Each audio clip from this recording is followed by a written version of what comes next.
Hi, guys. Today we're going to be reading several books about Curious George. And remember, the books on the left are the easier books, and they move to the right. As they move to the right, they get harder. I'd like you to see if you could read them all or pick a couple and read them, okay? Remember, you can read them and you can listen to them. The directions are right over there about how to access the books. But today, what we're going to do is you're going to read about Curious George, and we're going to talk about the story. What happens at the beginning of the story, okay? What happens in the middle of the story, and what happens at the end of the story, okay? What does Curious George do when you first meet him? And then what does he do in the middle of the story? What was the problem that he encountered? And then what happened to solve the problem at the end? Remember, we talk about the setting. Where did the stories take place? Okay. We talk about the characters. Who were the people in the story? And then we talk about what was the problem and how did they get it solved? Okay. So that's what you're going to be doing today. As you read this story, you're going to think about what happened at the beginning, the middle, and the end. And remember, when we write this story, we might say Curious George was at the zoo. That might be what happened at the beginning. In the middle, he saw animals that scared him. And he saw animals that got loose. I don't know. I haven't really read these stories. And then the zookeepers came to help him, might be what happened at the end. But that's what you're going to do today. You're going to look at the beginning, the middle, and the end of the story. You're going After you read it, you're going to take a piece of paper, you're going to fold it into three parts, so you have a beginning, a middle, and an end. And I'd like you to write a sentence for each of these and draw a picture. Okay, so maybe make sure you have the characters in the story and the setting. Okay, make sure you have what happened in the middle, maybe what was the problem, and then the solution. How did it get solved?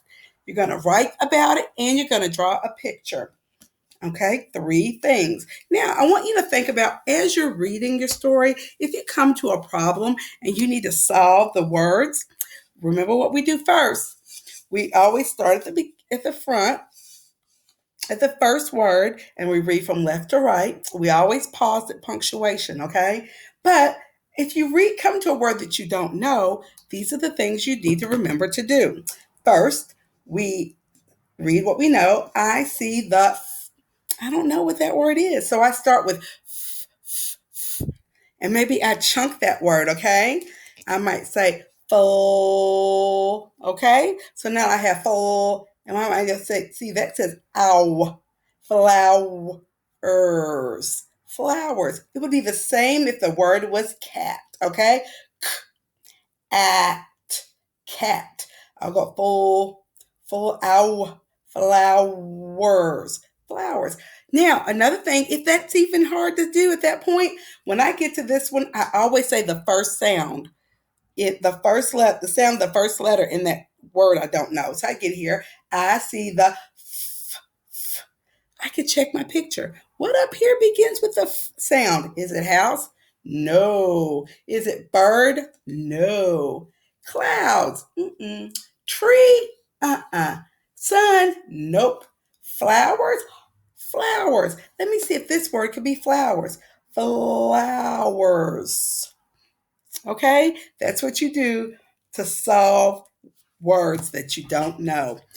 Also, if you find that the book is too difficult to read, I want you to listen to it and then try to read it. Okay? As you're listening to it, follow along, touch the screen, press the arrow to go to the next page, and click the button again. Try to see the words you don't know and see if you can remember them when it's your turn to read. And also, good readers always go back and reread when they get it right. So I would say, I see the flowers. I don't go to the next page. I go back and read it like a fluent reader.